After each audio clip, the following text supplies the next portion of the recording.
Aborto. Então, aborto nós já sabemos, né? Aqui nós temos a vida humana intrauterina sendo protegida, tá? Tranquilo? Beleza? E lembrando que o aborto é a eliminação da vida humana antes do início do parto, tá? Se o parto já teve início, aí não pode ser aborto, pode ser infanticídio, pode ser homicídio, pode ser infanticídio se presentes aqueles elementos lá do 123.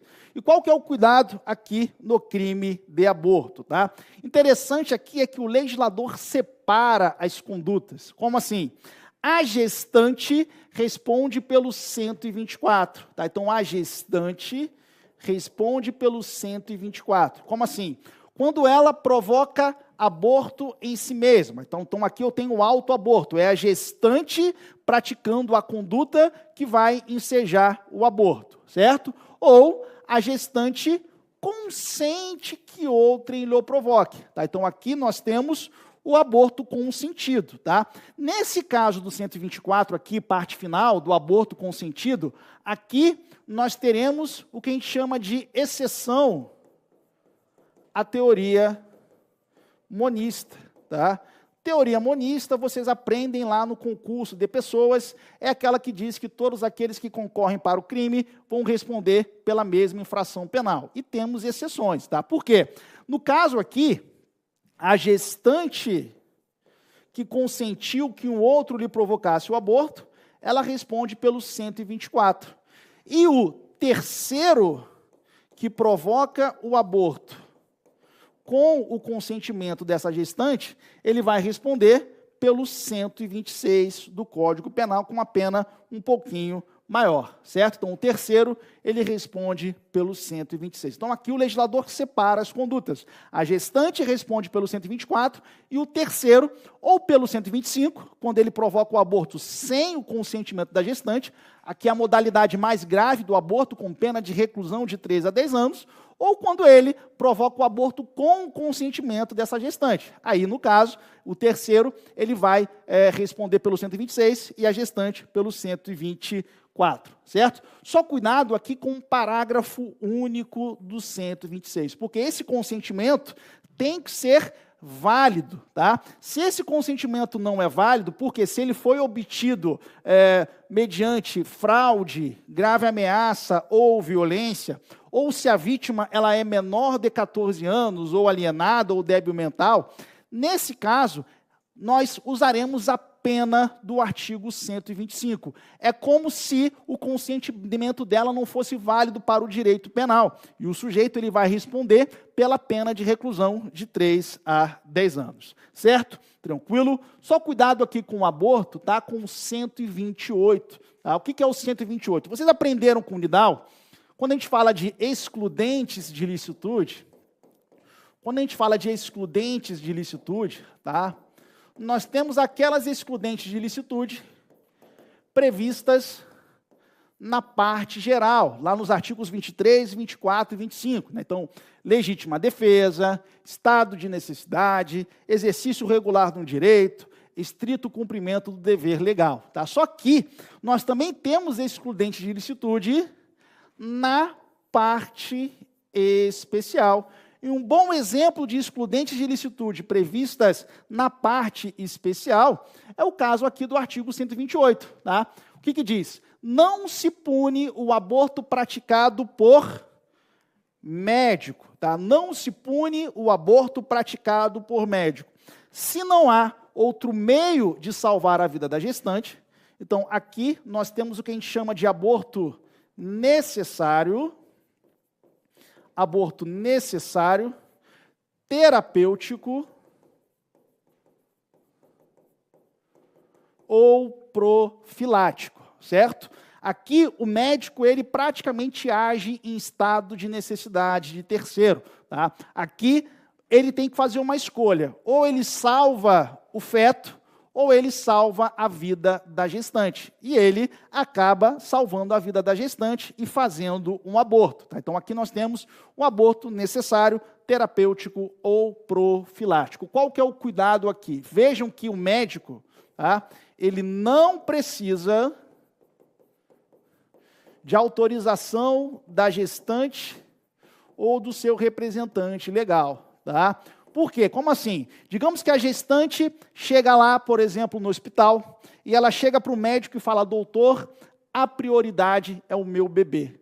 Eu quero que você salve ele. Eu posso morrer, mas salva o meu bebê pelo amor de Deus, tá? O médico resolve salvar a vida da gestante. Então vejam, mesmo ela não concordando, tá, ele pode fazer o aborto? Sim, porque ele não precisa de autorização dela, certo? Aqui ele está salvando a vida dela, aqui ele está agindo praticamente em estado de necessidade de terceiro, tá? Qual que é o cuidado aqui? Ah, professor, e se for o estudante de medicina ou o enfermeiro? Digamos que a gestante chegou lá no hospital, chegou lá num posto de saúde, não tinha médico, só tinha lá um estudante de medicina e tinha lá um enfermeiro. E eles optaram por fazer o aborto, tá? Nesse caso, qual que é o cuidado? O 128 é só para médico, mas é claro, esse estudante e esse enfermeiro, eles vão poder alegar o estado de necessidade de terceiro lá do artigo 24 do Código Penal, certo? Tranquilo? Beleza? Além disso, cuidado aqui com o inciso 2º, tá? O que diz aqui, ó? Se a gravidez resulta de estupro e o aborto é precedido de consentimento da gestante ou quando incapaz de seu representante legal, aqui eu tenho o que a gente chama de aborto sentimental, piedoso ou humanitário, tá? Tranquilo? Aborto sentimental, piedoso ou humanitário. Aqui, quando a gravidez resulta de estupro. Cuidado que aqui, nesse caso, precisa de autorização da gestante ou do seu representante legal, certo? Tranquilo? Beleza? Então, cuidado aí com o 128, são causas aí excludentes de licitude específicas da parte especial. Alguns cuidados aqui com o crime de aborto. Então, eliminação da vida humana intrauterina, ou seja, antes do início do parto. Se o parto já teve início, não é aborto, pode ser homicídio ou infanticídio, certo? Tranquilo?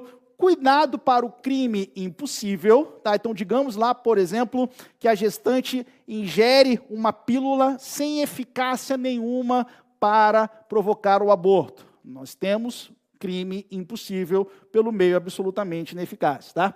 Cuidado também com o aborto do feto anencéfalo, tá?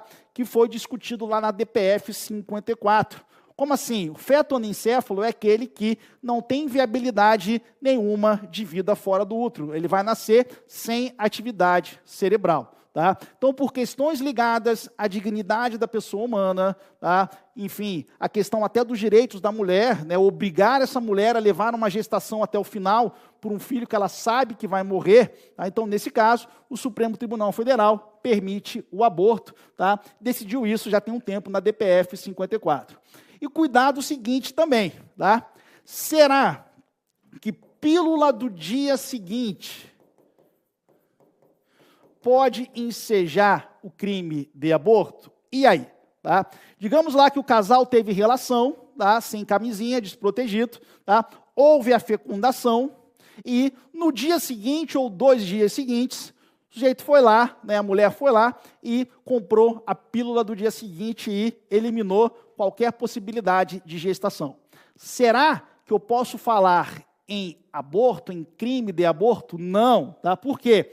Início da vida humana, para fins do direito penal, não ocorre com a fecundação, certo? Porque se a gente considerasse a fecundação, pílula do dia seguinte seria crime de aborto, tá? Então não ocorre com a fecundação, e sim com a nidação. É só lembrar do nidal, né?